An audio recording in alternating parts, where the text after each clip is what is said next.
The Shipping Podcast with the UK Chamber of Shipping and Lloyd's List.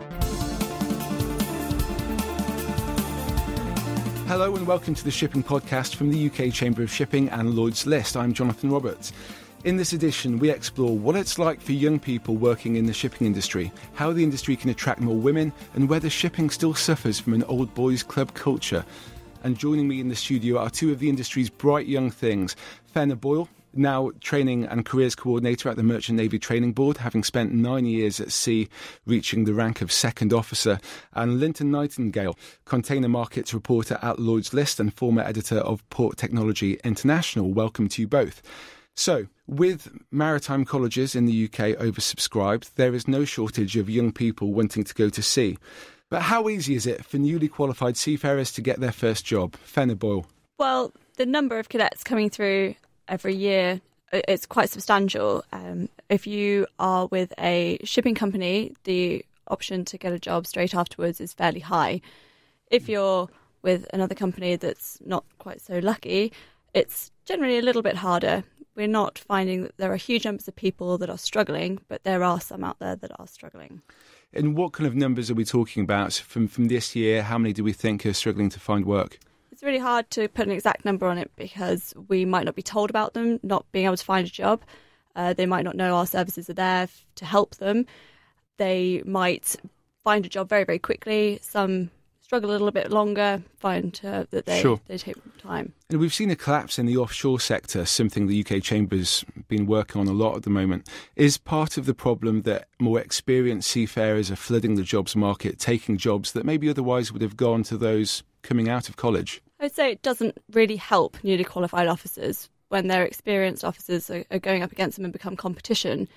Why would a shipping company want someone with no experience when they could have some experience? So I guess they find themselves in a situation where they can't get a job because they don't have experience, but they can't get experience without a job. Absolutely. Linton, we know there's plenty of people wanting to go to sea, but I guess we just need more jobs for them to do, don't we? We do, but I think the fundamental thing here is that shipping isn't going to go away. And we've got to remember it's a growing sector. Jobs will become available as trade expands. And it's up to companies to ensure that they mirror this organic growth with increased employment and create job opportunities for the next generation. And that's a reasonable point, isn't it? I mean, for Fena Boyle, we know that shipping is going to increase. The IMO says it's going to increase double pretty much over the next 20 years or so. We've got a choice, don't we, as a country? We can have those jobs here or we can see them go elsewhere. Talk us through what the training options are, what the colleges are doing to make sure that we've got world-class seafarers coming out. Well, I think the key term there was world-class. They have their standards, they're exceptionally high. My experience of being at sea is that all the cadets that come through complete the training record book and have those high standards from start to finish. That's where we keep our place as a world-class country of seafarer training. And is the concern that other countries around the world will be looking at the UK, seeing what we do, but then replicating it ourselves? Isn't there a need to drive standards upwards from our colleges, constantly be chasing better forms of education? Absolutely. I think that it's no bad thing that other countries want to increase their standards. That's never going to be a bad thing for the shipping industry. It puts us at slightly more risk, in my opinion, that we will struggle to fight for those jobs a little bit more. But actually, no, a little bit of competition never hurt anyone. I guess we know one of the real reasons why the UK has such a strong onshore maritime sector is because many seafarers come ashore and use their skills and experience in a whole variety of companies ashore. So we need to keep that constant supply of young seafarers coming into the industry so that we can protect the onshore industry further down the line. What do you think inspires people to go to sea in the first place? Is it the adventure and the travel, or do they factor in those long-term career opportunities? It offers travel, a variety of opportunities, skills, development and respected qualifications. And I guess it opens the door as well for careers around the world, not just at sea, but also shoreside roles within the wider maritime sector. And do you think, Fena, that when a 16-year-old or an 18-year-old first goes to a college, do you think they're looking further down the line, or are they just looking for that sort of first opportunity to go to sea as a youngster, for want of a better word? A lot of people choose it because it's a passion. It's something they've wanted to do for years, something they've heard about, and they really want to do it. I don't think they're necessarily looking so far down the line. I know I didn't. I did it because I wanted to. Now that I'm sure, I see that I probably should have thought about that a little bit earlier and made that transition easier for myself. I found ways of doing that a little bit better. The people that do the job generally do it because they want to. And Linton, I'm interested as well. You come from a journalistic background. You're on the kind of commentary side, the news side, if you like. Yep. Without going too much off topic, what makes people want to go into shipping journalism? Is it just some sort of niche that they fall into by accident, or is it a vocation and a calling, just like Fena says, going to sea? Hey, so I didn't always want to be a shipping journalist, surprise, surprise, but I wanted to be a sports journalist, and I kind of fell into it at a publication house. After, 3-4 months, I always said, right, I'm going to go back to sports journalism. And then all of a sudden, I was like, blimey, shipping's ridiculously interesting. And I say, 6 months into the job, I was like, this is what I want to do. And I think other people or younger people need to realise just how exciting shipping is. When I tell people I'm a shipping journalist, my friends, they do laugh. I mean, yeah. I know speaking to people at university doing all sorts of things, but when I say I'm a shipping journalist, they don't quite know what exactly that involves. And I think maybe that's a wider subject. I don't know people. And there was a time, not that long ago, when every newspaper pretty much had a shipping correspondent. That's because everything was linked directly to trade. People, I guess, understood that the economy, trade, is kind of equal to shipping. But we're just going to move on to our next question. Just 2% of seafarers around the world, 7% in the UK are women. What more can and should the industry do to encourage women to a career at sea? I guess the obvious person to come to is you, Fena. The big problem that we have is showing young girls that they can do the job. I speak to a lot of young girls at careers events and they don't realise that they can do it. And when you stand in front of them saying, I have done that, it changes their perception of the job. I think the perception that we put out there is not always helpful in encouraging young women to take the job. And what's it like at sea for women? I mean, it is, I guess, at the moment, a very male-dominated environment. Are there actual barriers for women going to sea, or is that just something we sort of tell ourselves to explain the shortage, even if it's not necessarily right? I think it depends who you ask and how you look at it. There are barriers if you put them in the way. If you accept that you're in a male-dominated industry and adapt to that without causing friction and problems, then actually there are no barriers. We have the whole female seafarer, male seafarer divide, which causes problems down the line, which would be helpful if that wasn't necessarily such a big deal. What sort of problems later down the line does it cause? Well, we sit there and say, I'm a woman in shipping and I need a voice. But on the other side, we're asking to be treated equally. I think we have to be decisive in how we want to be treated. There are lots of women in the shipping industry in many different ways and ranks and roles that should be celebrated, absolutely. And we should encourage the next generation. Those people sitting in primary schools right now are the next generation of female seafarers. And if they don't know about that, and we have that divide from the moment they step on a ship because we're female, that doesn't make it an easy industry for women to get into. No, that's really interesting. Linton? I was just going to ask whether you think there's a lack of female role models in the industry as well. I think a lot of women that are in the industry would like to think that they are role models and are role models. We just don't tap into that enough.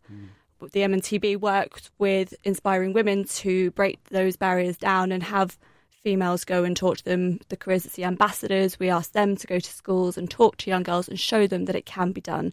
The more those campaigns grow, the more role models there will be and the more girls will take it up and it will continue. What's your experience as a shipping journalist? You deal with, I know particularly containers, but you'll deal with companies all over the country and all over the world. What's your sort of take on this? I'll give you an example. We do this, I work on a magazine as well called Containerisation International, and we do a monthly feature called A View from the Bridge, will be from a prominent figure in the industry. And so every single month we have this person on the front cover.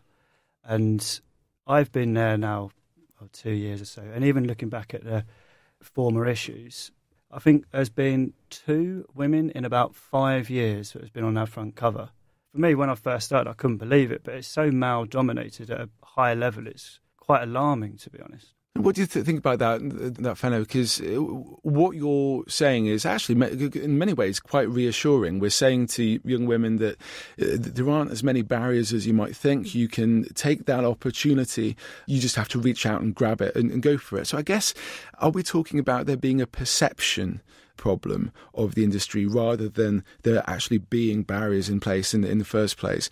Talk us through a bit more detail of the work that you've been doing through the Careers at Sea programme and with Inspiring Women. I think it is the perception, definitely. When a young girl doesn't think she can do anything other than be a beautician on a ship, that means we're not getting the message out there properly. We also have to be careful that women don't become the token icon for the shipping industry, that, look, we have a woman, because then that separates us even more. We have recently been working with the Inspiring Women project, where women from all ranks in the Merchant Navy will go to schools and talk to them and show their role, their job. How did they get there? What benefits does that give them? And why couldn't the young girl in front of them do the same thing? And what's the feedback like when you do that? We get a lot of good feedback from that. The people I've spoken to, one example of a young girl at a cruise fair that was going to be the beautician, she's actually just received her application for a deck officer. So she's going for an interview to be a deck officer. And that has now started her on a career that she hadn't necessarily thought was for her. So the feedback we're getting, and we're involving more and more women into this, putting them at the forefront of our campaigns, it's amazing. So, Linton, if the problem is one of perception, if anything, we're not talking about the responsibility falling entirely onto the companies. We're probably talking more about the responsibility falling onto people like me, the communications professionals within the industry, and, dare I say, maybe even shipping journalists as well. Exactly. I think that there is a definite shift, and I think maybe, we look in 10, 20 years' time, hopefully it will be different, and we'll have women on the front of our cover. I just think it's a case of maybe, I know there's younger women coming through, there will be women in more prominent positions, I guess. And that will be true ashore as well, won't it? As we were talking about earlier, young people, they go to sea, maybe spend 10 years or so as you did at sea, and then come back ashore. I guess respecting that experience at sea, we know is very important ashore. And I wonder whether we need to be attracting people into the shoreside part of maritime as well. That's not just the direct experience at sea, but people coming through our universities, our lawyers, our financiers, our insurers, attracting those. Linton, have you seen any difficulty in the shoreside part of the industry? Because that is quite male-dominated as well. It's not just Careers at Sea, is it? Well, I'll give you an example. Recently, I was really surprised at. I was at DP World London Gateway, and there was a girl who was, I'd say, 22, 23, and she was up there operating a key crane. I was completely taken back by it, and I ended up speaking to a couple more crane operatives who are doing it remotely now rather than the old manual way. And there was a split between women and men who are, 20 to the age of 30 operating these cranes. So I know on the shore side, I think there is a lot of young people and women coming through working in the industry. That's from my own experience. In a way, it brings us on to our final question of this edition of the Shipping Podcast. The industry suffers, I guess it's safe to say, no shortage of black tie dinners, formal events, campaign groups, organisations and so on. Does the shipping industry still have that old boys club attitude and culture? And what role can young people play in speaking up for the industry? It exists. I was, again, shocked when I first went to my first few conferences at the actual complete lack of young people that there are. And I think it's also important to think about how, if you are a young person coming into this industry and you don't see other young people about, it's hardly inspiring for them to think, right, I've got a future in this career, and we've got to make sure that we hold on to these people and they've got a route forward, I guess. If they see other young people who are progressing. And Fena, I've seen industry leaders over my time at the Chamber of Shipping discuss career options and the role of young people a lot. Do you think young people are involved enough in those high-level discussions about career opportunities? It seems to me that it can often be a group of much older people, maybe projecting their views onto the situation with very limited input from younger generations. Is that fair? I would say that that's quite fair. In my opinion, you can't improve or help those that are actually going through it without talking to them. We're all maritime professionals, and we need to be treated as such. Right from the old guys sitting around the table to the young deckhands coming in. Without that communication, we will struggle to keep our industry progressing and moving forward. And I guess the point is that, whether you're the most senior officer or the most junior recruit, everybody's part of that kind of maritime family that has made the British shipping industry and the global industry what it is. Linton, as a young journalist, do you find the industry particularly welcome and particularly helpful from a reporting perspective, or do you think there's still a sort of old-fashioned suspicion of the media and that concept of being a bit more high profile is seen as, I don't know, sort of uncouth almost? I think there is definitely an old-fashioned style with some of the way that some of the companies would treat the press and talk to the press. But there is even in the few years I've been here and been in the industry, everyone's becoming a little bit more open, speaking to the media and being more... Yeah, being a bit more out there. I mean, it's certainly what we've been doing at the UK Chamber of Shipping a lot over the last few years, is recognising that, fundamentally, in the modern world, the old ways of doing things, where maybe you sort of take Sir Humphrey for a glass of brandy in a Pall Mall club, those days are long over. Now, really, there is a direct correlation between the level of your profile and the level of your influence. So if you raise your profile, if you're out there talking a bit more, then you ultimately raise your influence, become more influential with government, with IMO and so on. But if we accept that kind of stuffy sort of old boys club, as we called it earlier, if we accept that exists, do you think they're particularly in touch with the issues facing the industry on the coalface? Because there does sometimes seem to be a little bit of a separation with these kind of campaign groups and so on at one level, and the people who are actually sort of on the ground or literally at sea. There needs to be more of a voice for young people. The old boys that we see sitting around the table have their place there because they have been there. They're experienced. They know exactly what they're talking about, and there's no sort of disrespect to them at all. Mm-hmm. But when you're on the coalface, to mix my metaphors, you're going to have a different perspective. Yeah, possibly. Probably, in fact. Yeah, you are living it. You see it day in, day out. You have your opinion on it, and you have a way that you would like to see it change or get better. Without that being heard, there's no point in us being there to discuss it. And so what we're talking about, because it was interesting to hear what you were saying about women earlier, if you have kind of separate campaigns specifically for that, then you're kind of highlighting a degree of separation. So is what we're talking about a more integrated voice of young people within existing structures rather than focusing on kind of young people in shipping campaign groups? I think putting people into camps of young people and old people isn't helping. We're all maritime professionals, like I said earlier. We have to work together. That's the only way that we're going to get anywhere. Well, all that's left is for me to thank my studio guests, Fena Boyle and Linton Nightingale. You can follow the UK Chamber on Twitter at UK Shipping, and the same for Lloyd's List at Lloyd's List. Thank you for listening. If you've enjoyed it, please do share the links with your friends, and do join us again next time.